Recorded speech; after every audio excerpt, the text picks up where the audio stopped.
This is the Bunny Slippers Are Evil Job Seekers Call-In Show. And now, a word from our sponsors. Evil Bunny Consulting is the job search alternative to expensive outplacement. For more information, go to bunnyslippersareevil.com.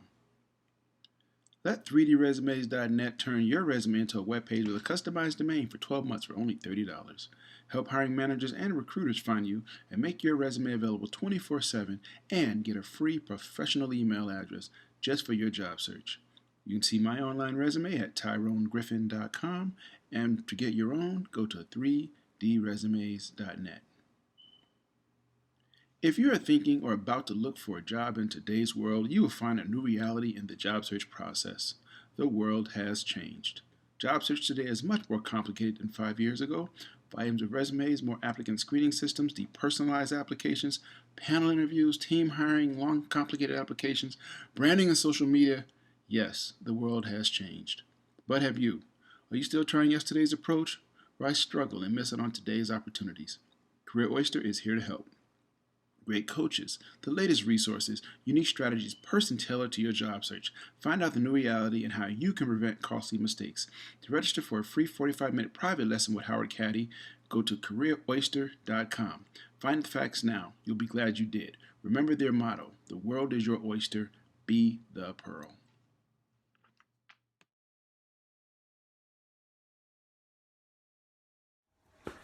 Hello again, everybody. Sorry about that. I had a little technical difficulty on the show. Welcome. This is the Bunny Slippers Are Evil Job Seekers Call-In Show presented by Evil Bunny Consulting. I'm your host, Tyrone Griffin, and if it's 3 p.m. and you have on your bunny slippers, you are not looking for a job. Welcome, first-time returning listeners. In this show, we discuss strategies and tactics of job search, staying motivated, and dealing with career transition. For more tips, resources, daily motivations, and to listen to archive shows, I'm sweating, I'm sorry. Go to the website, bunnyslippersareevil.com. There you'll also find links to our Facebook page, our Twitter handle, our YouTube channel. And if you have any questions, you can just hit me up on Facebook Live right here or right here, depending on how you have your screen oriented. So let's get to it. First of all, I'm going to be doing a second show today. I talked about it last year that I'm launching a new show because I just can't get enough of this. A new show coming out, and it's going to be called The Secret Math of Money, and it's all about money and dealing with money. It's not one of those high level, shows. It's more about what is it that we should have learned in high school that we didn't.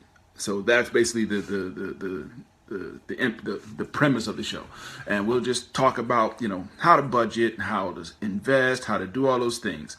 So anyway, that show's gonna be coming later on this afternoon, probably. Like most of you down in the southeast, I'm kind of snowed in, but I saw some cars out today, so I think we can get out. We got I would say about a half inch of snow, that quarter inch. But thank God I'm in the house during this.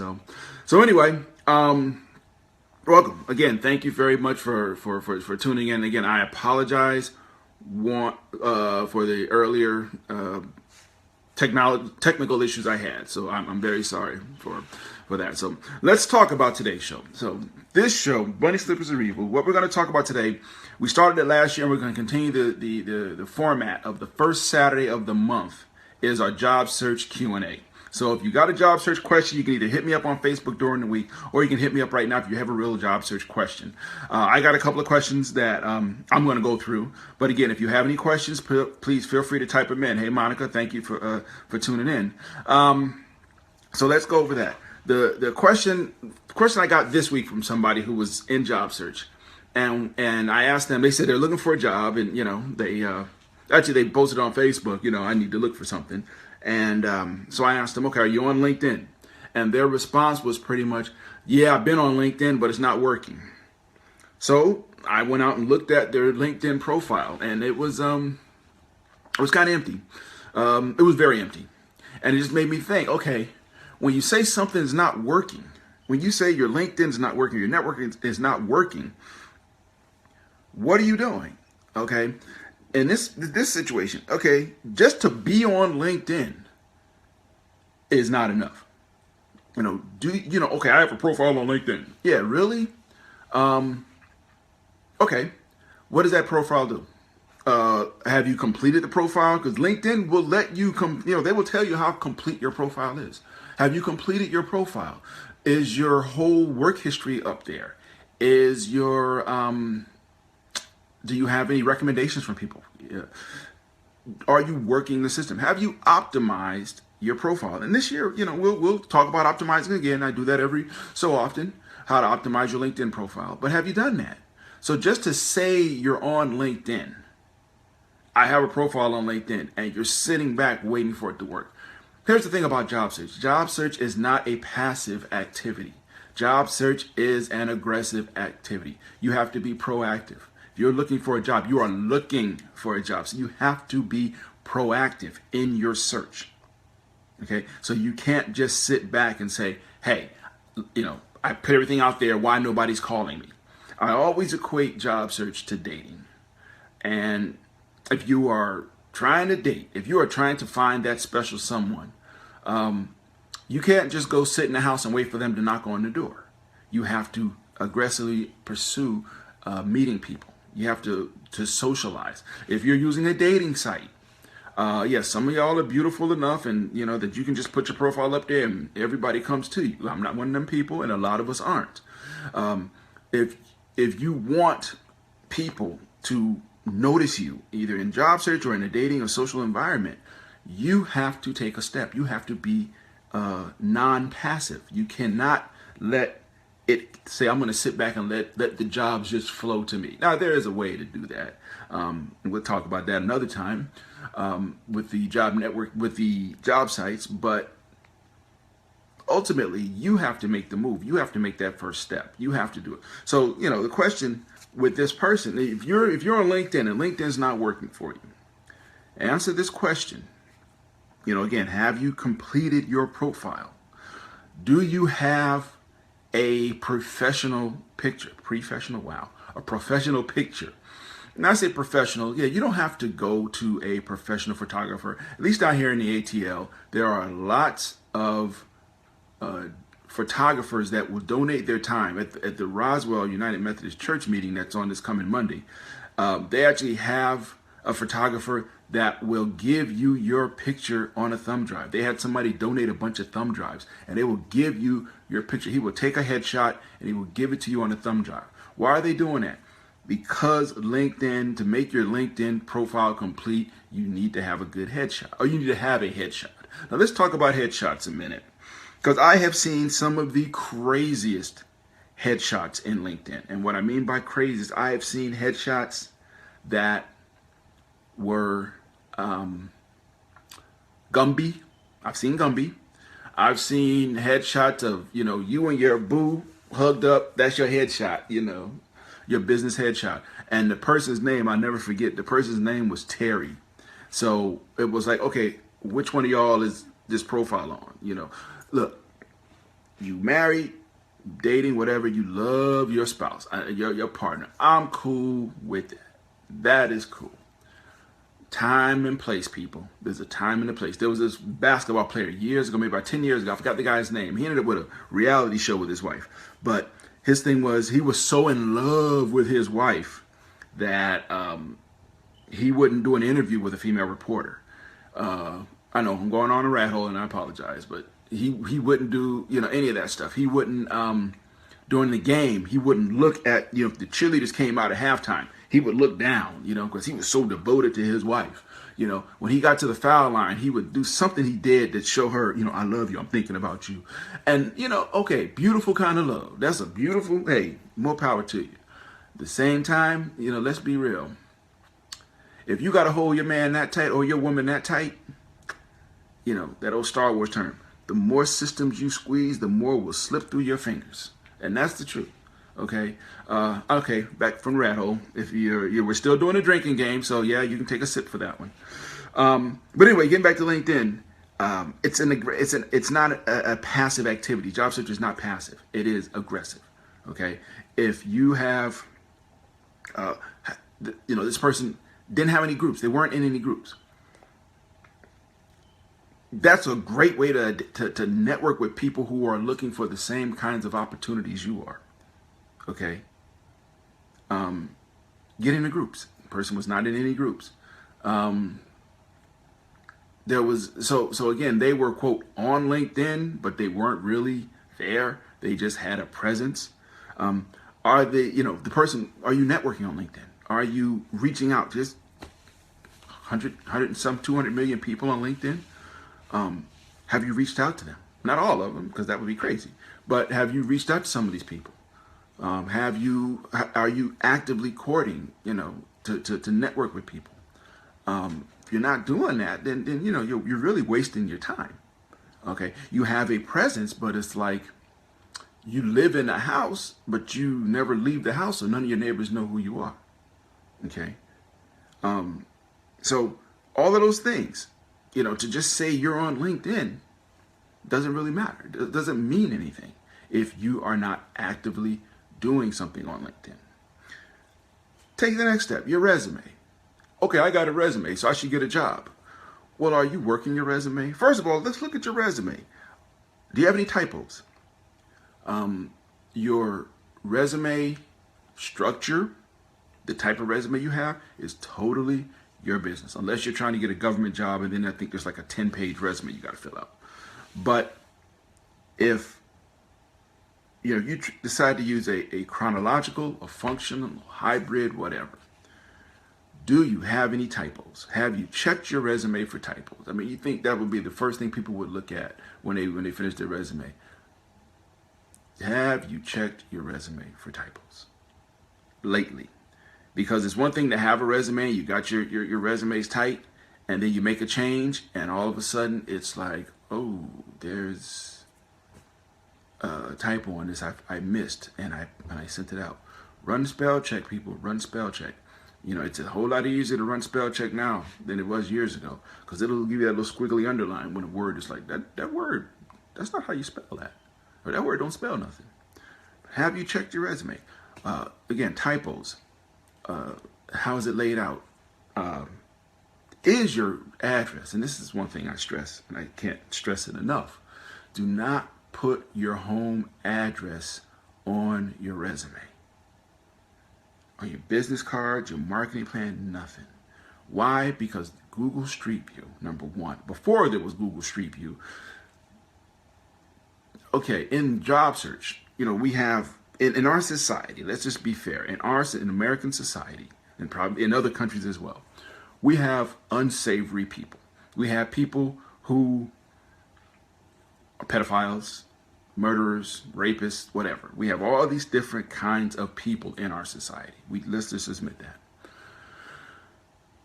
You give your resume, these same people, or not the same, maybe the same people, but there are people in job search, in networking, who are rapists, pedophiles, thieves, whatever. You hand your resume to somebody, you want them to hand your resume around to anybody that might be able to help you. Well, some of these people might not be the best people to know where you live, particularly if you are a single woman. You don't want all these guys, these people to know where you live, your address, and they can go scout your house. If you're a single man, same thing. If you're a married person with kids, here's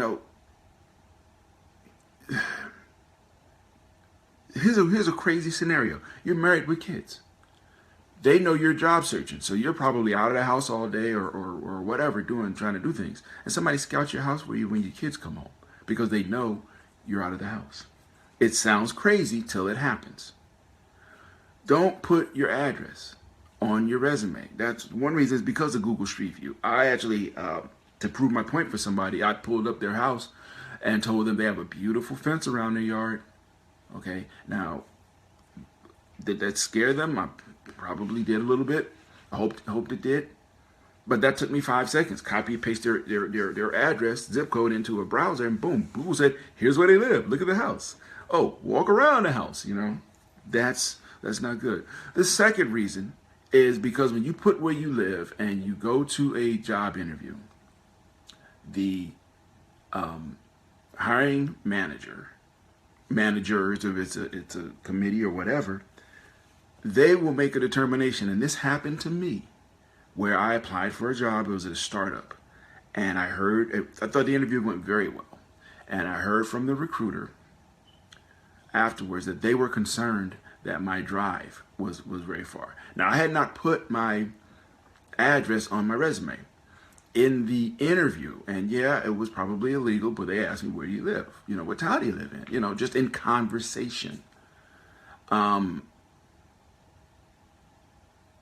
do you not answer that question? How do you say, well, that's none of your business, and then hope to still get a job? You know, so I mean, I took a chance and I told them the town I live in, and I heard from the recruiter later on that one of their concerns was that my commute would be too far. That I would probably start looking for another job because my commute was far. I drive an hour and a half each way every day right now to go to work.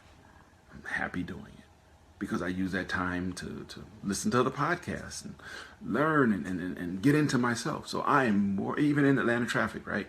I'm cool with that. I've been doing it for 20 years. I've been doing, you know, a long commute. So it doesn't bother me. But I didn't like that this hiring manager made that decision for me based on their perspective, based on what they would do. Okay. So I lost out on an opportunity because this hiring manager said, I know I wouldn't want to drive that far. He wouldn't want to drive that far. He'll look for another job and we'll lose him. So why hire him? You know? So don't put your address. Put the city where you're looking for a job. Particularly, you know, going back to LinkedIn, you know, you put in where you're looking because when a recruiter or somebody is looking for a person, they're looking for it based on where the job is, not where the person is.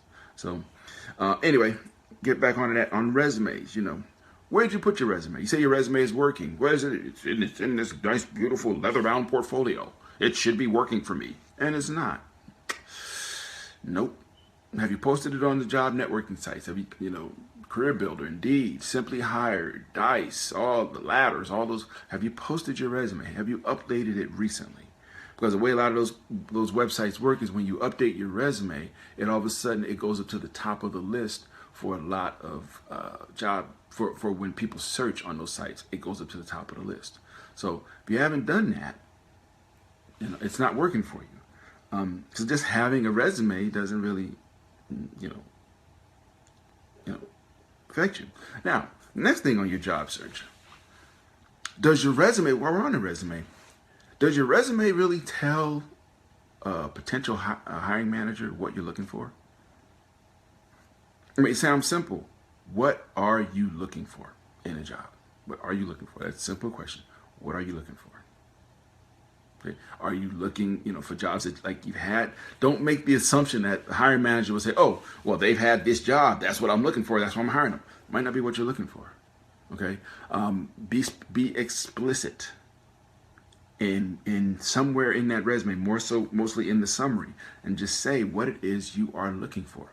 Yeah, I'm a conscientious, hardworking, blah, blah, blah, blah. Yeah, that's nice. But what are you looking for? Okay. Real simple question. What are you looking for? Make sure there is no doubt when you look at your resume, your business card, your marketing plan, whatever. Make sure your LinkedIn profile. Make sure there is no doubt if you are looking for an opportunity, there is no doubt exactly what kind of opportunity or opportunities you're looking for. Okay, so that's the thing about your resume. Make sure it says what you're looking for. Next thing, you know, again, this all came from this person saying that nothing was working. Okay, the marketing plan. Do you have a marketing plan? Even if you're not publishing your marketing plan, if you're not promoting it, do you have one? And, you know, we get into marketing plans another time, but do you have a marketing plan? If you don't know what one is, hey, don't worry. A couple of weeks or months or so, we'll talk about it again. But I have some other shows where we talked about it. But do you have one? You know, for yourself. It was a Billie Holiday song, Mahogany. Do you know where you're going to? You know, do you know where you're going to? Do you know what you're looking for? Okay. Networking. Okay, here's the biggie. Are you networking? Okay, and I mean actively networking. Are you trying to get everybody in your network to push you and to promote you to the next person? Are you extending your network like the Borg? You know, are you reaching out with all the hands? Are you doing that? Okay.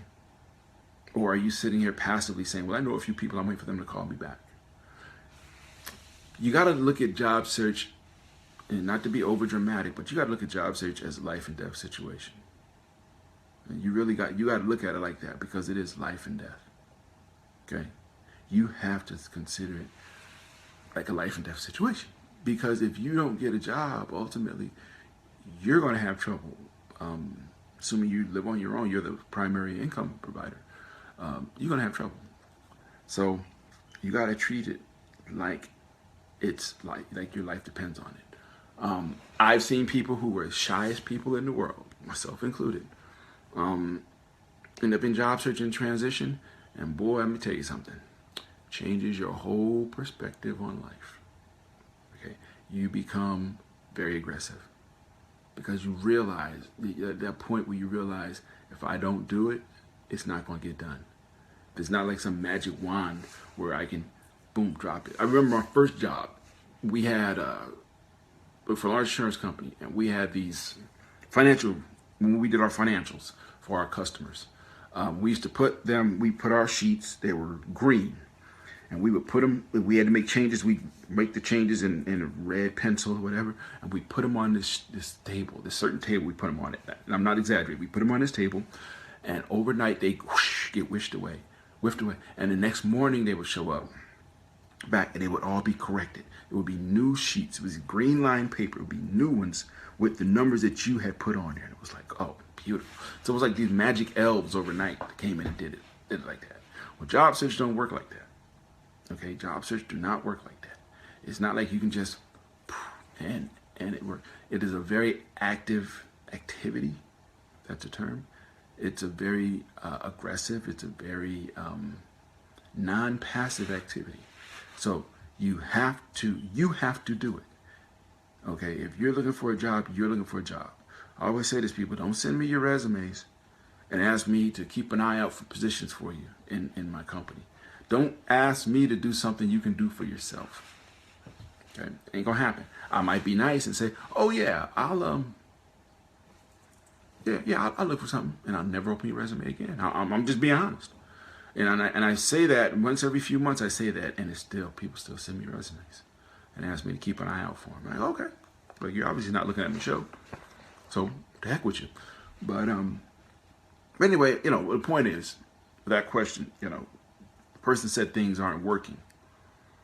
It's not it's not LinkedIn's job to work. It's your job to work LinkedIn. It's not your resume's job to work. It's your job to work your resume. It's not your network's job to work. It's your job to work your network. Okay?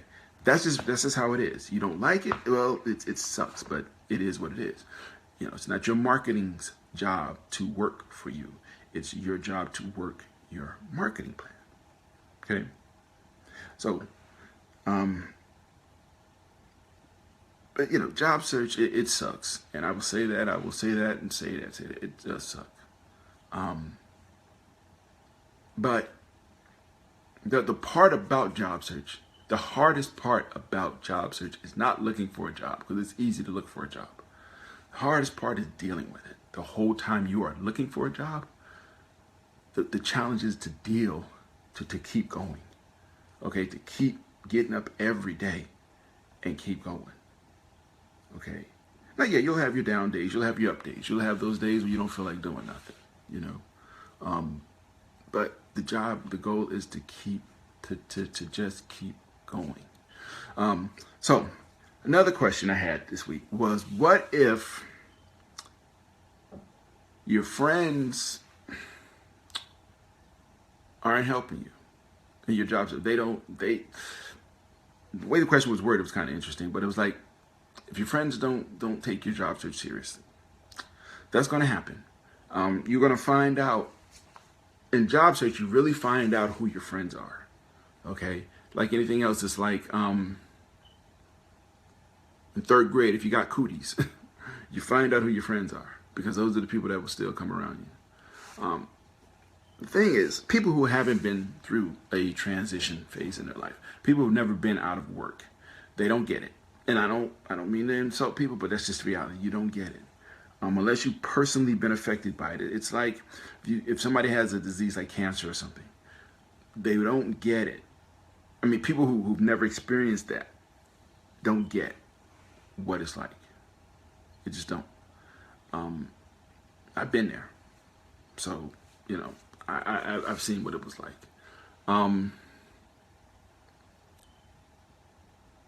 But when your friends don't get it, don't take it as them being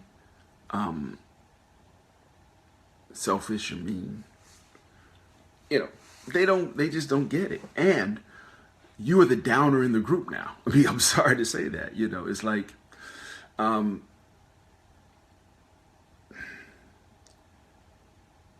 it's not so much that, but you know, I hope it's not like this. But if you're a group of people and one person is diagnosed with cancer and it's not looking good and they're going down, sometimes you'll find people just don't want to hang out with you because you bring the mood down, and people like to be happy and bubbly, and people like to act like everything is going well and everything is beautiful, and it's not always like that. You know, your true friends will stick with you. You will find out who your true friends are when you're looking for a job, because those will be the people that will check in on you. Those will be the people that will ask you, hey, how's it going today? You know, and you know exactly what they mean. You know, they'll be the people that say, you heard any prospects? Have you heard anything? Is there anything I can do? That's the most important thing. Your real friends will say those words. Is there anything I can do for you?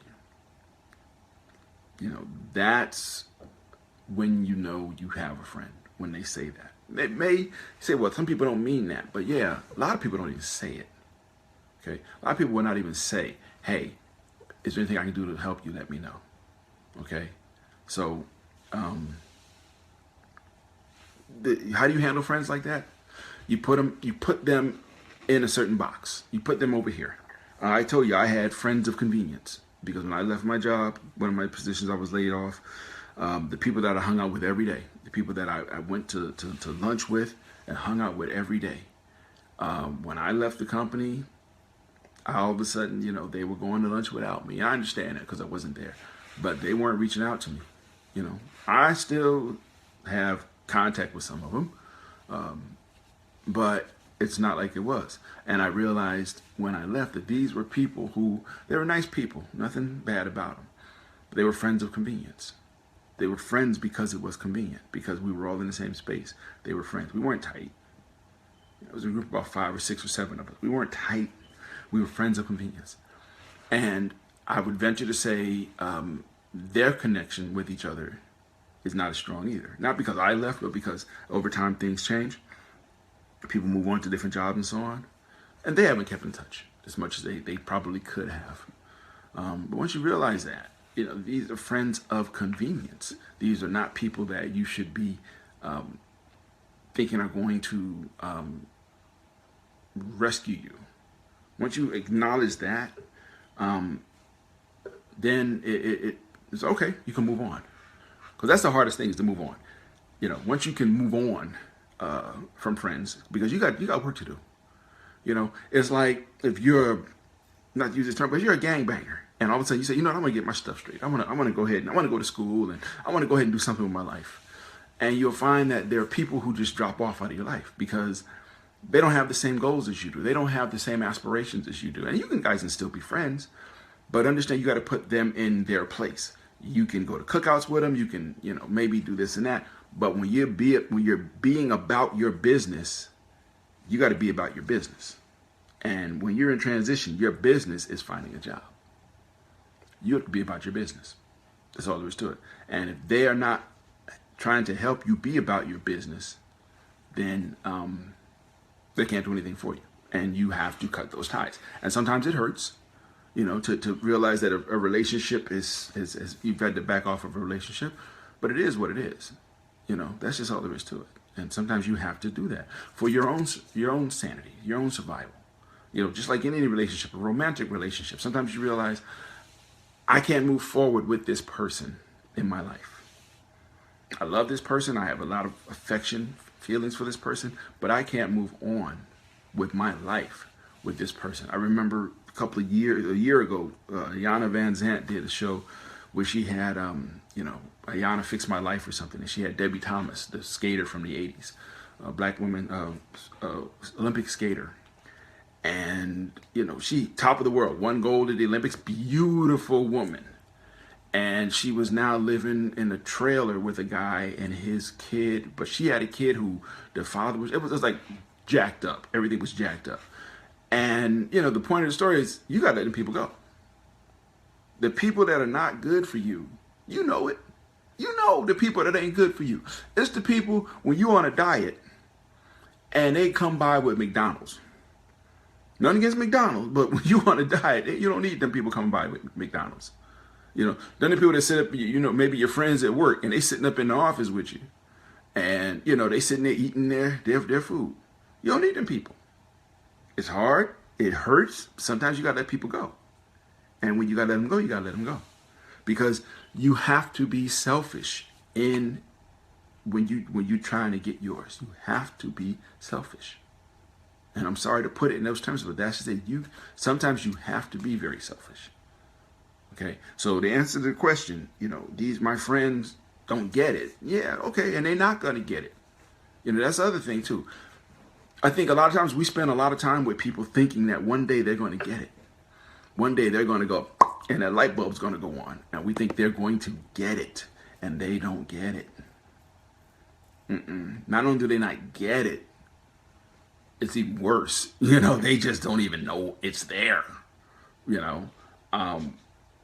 know, maybe you did illicit drugs with somebody and then you're moving on and they're like, oh, come on. You know, it's like, dude, I'm trying to do something here. You know, best example is like when somebody gets married and their single friends are like, dude, you're not going to hang out with us no more. Nope. Okay. It's all about her. Oh, she got you whipped. You know that term, right? She got you whipped. You know what? Whipped is good. Anyway, people, I've been rambling. Thank you for tuning in. Like I said, later on today, I'll be back. I'm going to start my other show called The Secret Math of Money. Today's show is going to be an introduction. I'm going to tell you what the show's about, and hope you'll tune in. With that, I'm going to drop off here. I apologize for the second start that we had the problem earlier, but I'm going to be back on I Know How to Fix It, and I'm going to be back next week. The show's going to be on iTunes again, still on iTunes, but we'll be putting new episodes up on iTunes, so you'll be able to find me on iTunes, on Facebook, and on YouTube, and Twitter, and all those good places. So with that, everybody, have a blessed week. If you're down here in the ATL, you're snowed in, sorry, but that snow's melting, so I think I'm going to take a venture out today sometime. I might go to the gym or something, you know, instead of sitting home and watching the Giants get whooped. Cowboy fan. Anyway, everybody, have a blessed day. Thank you for all the faith, the love, and everything else you've shown to me. 2017 is going to be greater than 2016, people. And we will talk soon. Take care, y'all. Bye-bye.